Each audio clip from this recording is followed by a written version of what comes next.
how to clone your own voice in 11 labs.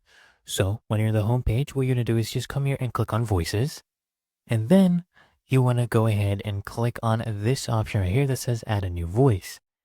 Now, we will choose instant voice clone, where you can clone your voice with only a few minutes of audio. You want to make sure you don't have any noisy backgrounds when you're doing this, okay? Because this will interfere with the recording quality. And then what will happen when you're cloning your voice, right? When you use it in text prompts, your background noise will get picked up.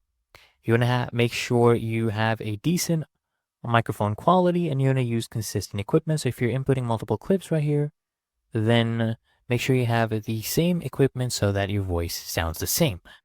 Now what you can do is come here and either drag and drop your audio files or click on record audio. This is what I'll do. You need at least 10 seconds of audio, so I'm going to go ahead and record myself.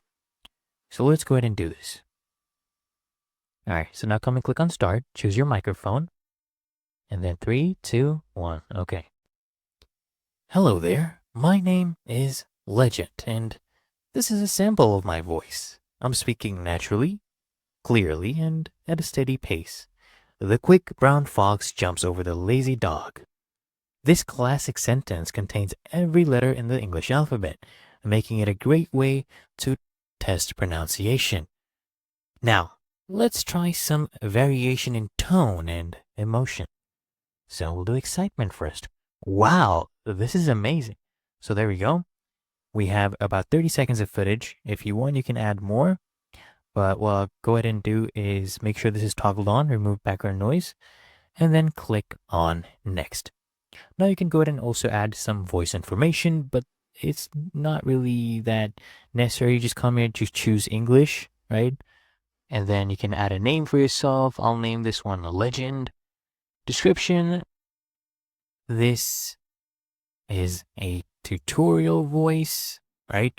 Make sure you toggle this on, this check mark, and click on save voice. And now you should be able to go ahead and use it on different projects. So come here, click on generate speech. Now come here under voices, click on my voices. And now when you click on personal, you should see your voice you just created. I'm going to go ahead and use this one right here. So this is the text. I'll go ahead and generate speech. But before I do that, this is what you need to do. You're going to put stability about 50%. If you put it more stable, you'll sound quite monotone. Similarity, if it's less text, put it about 75%, or you could go higher if you want.